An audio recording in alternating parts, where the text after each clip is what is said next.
The new or renewed covenant. How you get in it, how you stay in it, or once you're in it, are you always in it? That and more coming up next here on Word Made Fresh.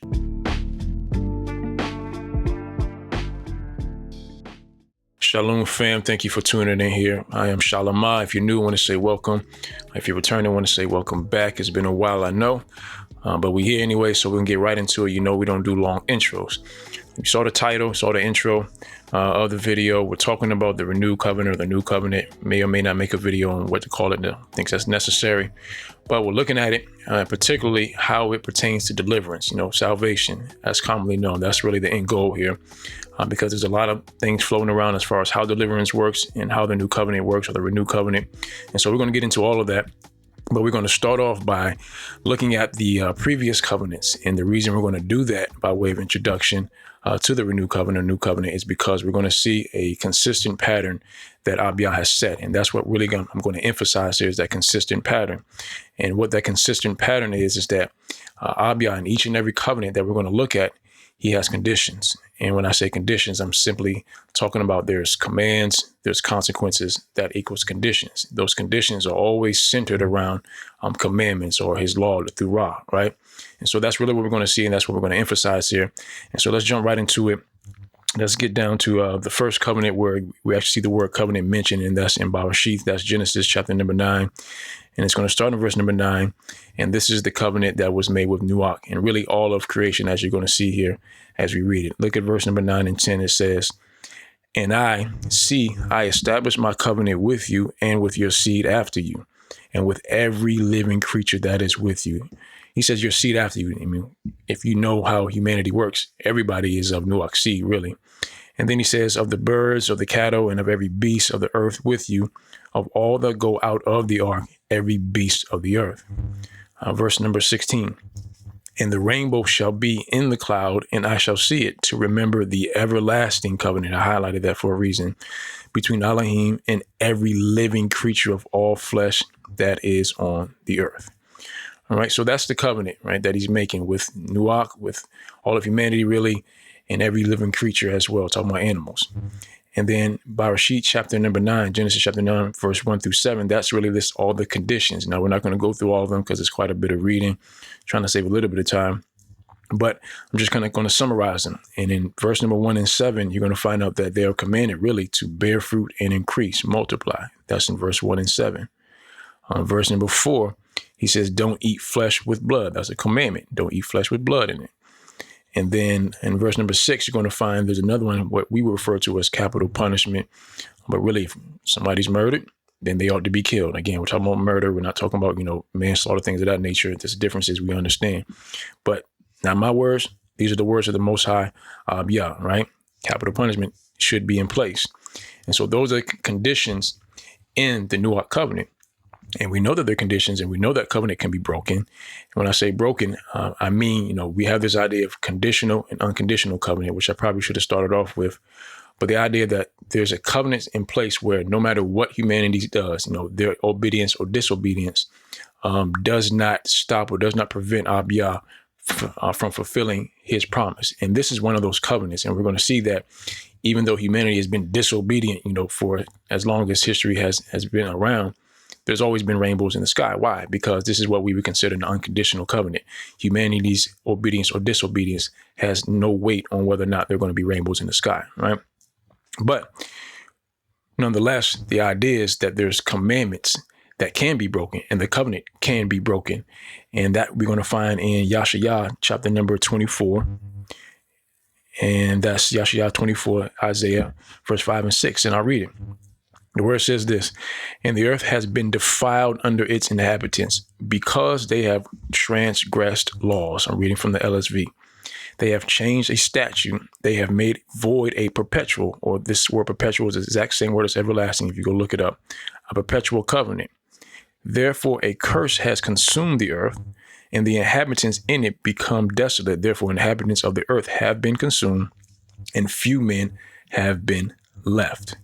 So how do we know that this verse is really pertaining to the Yhuh covenant? Well, as we go through each and every covenant, you're going to find out there's only been one covenant that Yah has made with the entirety of the earth. And that's the one we just read. and we go back to Yashayah, we see he says that it's the entirety of the earth, all of the earth, really. He says its inhabitants. They have transgressed the laws. He calls this the perpetual covenant or the everlasting covenant, which we saw back in Barashyth chapter 9 as well. And you say, well, how do they, transgress this covenant? When you go back and read the conditions in verses number 1 through 7 in Genesis chapter number 9, you're going to find out they were commanded to do certain things. Well, obviously, they weren't doing those things. Bear fruit and multiply. Don't depop. I'll leave it at that. Don't eat raw meat with the blood in it. So they were transgressing those things. Capital punishment wasn't in place. They were transgressing the laws in the covenant. And so therefore, the word says Abiyah is going to visit them and he's going to punish their transgressions, right? So that's the New covenant. Again, the pattern that we're laying out is commandments, consequences equals conditions. Those conditions are always centered around Abiyah's laws, his commands, right? So let's move on to the next one. And we're going to find it in Genesis chapter number 17. This is the one with Abraham, right? Or Abraham as commonly known. And it's going to start in verse number 9 of Barashyth chapter 17. That's Genesis 17. The word says this. And Elohim said to Abraham, as for you, guard my covenant, you and your seed after you throughout their generations, right? So Abraham was told, you got to do something. You got to guard it. This is my covenant, which you guard between me and you and your seed after you. Every male child among you is to be circumcised, right? So that's the covenant. That's the commands. Those are the conditions, right? Notice the consequences. Again, commands plus conditions. Commands plus consequences equal conditions. In verse number 14 of the same chapter, he says, and an uncircumcised male child who is not circumcised in the flesh of his foreskin, his life shall be cut off from his people. He has broken my covenant. So what we're seeing in this particular covenant with Abraham is that there's a command, circumcision, that's commanded. If a male child is not circumcised, the word says that he's cut off, but not just cut off as in put to death. The word makes it specific. He's cut off from his people. What does that mean? That means you're really cut off from the covenanted people. You're no longer part of that covenant. So you're not just cut off, but you're cut off from even being a part of that covenant. And that's significant to understand. That's what the word says. That's why it uses the term his people. Who are his people? The covenanted people. So he's cut off from them because he has broken the covenant, right? And there are other, passages of scripture that you can go on with the Abraham covenant, but, that will suffice for now just to emphasize the points that I've been trying to emphasize. Let's go on to the next one. We won't spend a lot of time on this one because we know the covenant that he made with Yashar'al. We already know what that one was about. I'll read it just to, save consistency here. But it says in Shamuth, that's Exodus chapter number 19, verse 5, the word says this. And now, if you diligently obey my voice and shall guard my covenant, then you shall be my treasure possession above all the peoples, for all the earth is mine. And we know the history behind Yashar'al, the disobedience, them going into captivity, so we won't have to go into all of that. We know there were conditions in that covenant, barak, that's blessings and cursings, etc. So, but again, we see the consistent pattern going from Nuach to Abraham, now to Yashar'al. Commands, consequences, conditions, centered around the laws, the Torah of the Most High Yah. Let's look at one that maybe not be so common here, and it's going to be found. We're going to read it out of Yarmayah. That's Jeremiah chapter number 33, and this is the covenant that he's made with Yhuh, or that's the Levi, right? Levites, and there was a covenant made with them, and we're going to read it here in verse number 18 of Yarmayah 33, and the word says, thus said Yhuh, if you could break my covenant with the day and my covenant with the night, so that there be not day and night in their season, then my covenant could also be broken with Yhuh, that's David, my servant, so that he shall not have a son to reign upon his throne, and with the Yhuh, that's the Levites, the Kohanim, the priests, my attendants. Let's read further. Look at Sirach, that's Ecclesiasticus, chapter number 45, and look at verse number 15 through 17. It kind of rehashes the same thing.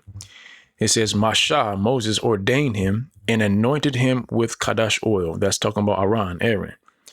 This was appointed to him in an everlasting covenant, and to his seed, so long as the Shamayim should remain, that they should serve him and execute the office of Kohanim and barak the people in his name. He chose him out of all men living to offer slaughterings to Yhuh, incense and a sweet savor for remembrance, to make atonement for his people. Notice he gave him commands. and authority in the laws of right rulings, that he should teach Yaakov the witnesses and instruct Yashar'al in his Torah. So same thing. I know I keep repeating it, but again, I'm just trying to hound it. There's a consistency. Why? Because Abiyah is consistent. And each and every covenant, we're going to see laws, we're going to see statutes, commands, the Torah, we're going to see them in there. We're going to see consequences for not obeying them, right? So let's go to Malaky, or that's Malachi chapter number 2. And even though when you read that covenant, we read that covenant, Yarmayah, he said, you can't break this covenant. What that means is that there's always going to be someone as a Louis that's going to be serving the Most High, right? Even if they disobey, he's always going to have somebody in place. That's just, his sovereignty, right? But that does not mean that the covenant cannot be broken. That does not mean there are not consequences, right? This is one of those types of covenants. And he says in Malachi chapter number 2, verse 1 through 2 starting, he says, and now, O Kohanim, this command is for you. If you do not hear, again, if is always a big indication that there's a condition. And if you do not take it to heart to give esteem to my name, said Yhuh of hosts, I shall send a curse upon you, and I shall curse your barakuth, that's plural for blessings. And indeed, I have cursed them because you do not take it to heart. Same chapter, look at verse number 7. It says, for the lips of a Kahan should guard knowledge, and they seek the Torah from his mouth, for he is the messenger of Yahweh of hosts. But you have turned from the way, you have caused many to stumble in the Torah. You have corrupted the covenant of Louis, said Yahweh of hosts. And I shall make you despised and low before all the people, because you are not guarding my ways and showing partiality in the Torah. So I think that's pretty, cut and clear, dry. The covenant is there will always be someone who will be serving in the office of the Louis. But if they did not do what they were commanded to do, by way of his laws, his statutes, his commands, his Torah, they will be punished. That's what the word clearly said. And so that's that covenant in a nutshell, right? And then let's look at one more covenant here. And this is the covenant with Dewey or David. We're going to find that in Tahalym, that's Psalm chapter number 89. And I'll read it here in verse number 3 to start off with, 3 through 4. It says, I have made a covenant with my chosen. I have sworn to my servant Dewey. I establish your seed forever, and I shall build up your throne to all generations. Salah. Same chapter. Let's go down to verse number 30. What does that mean? Condition. If his sons forsake my Torah and do not walk in my right rulings, if they profane my laws and do not guard my commands, then I shall visit their transgression with the rod and their wickedness with flogging. And then let's look at one more passage in Tahalym 132, Psalms 132, verse 11 and 12. The word says this: Yhuh has sworn in truth to Dewey. He does not turn from it. Of the fruit of your body I place upon your throne. If your sons guard my covenant and my witnesses that I teach them, their sons shall sit upon your throne forever. So in this particular covenant with Dewey, we find that he was promised to always have someone from his lineage sitting on the throne, right? We know that. And obviously, as we look down the road, we know about Yashayah. He was going to be, the last king to sit on the throne. And I personally regard this as a dual prophecy, not just talking about Dewey, but also talking about the coming Mashiach and Yahusha. And so that's what 5 covenants that we looked at.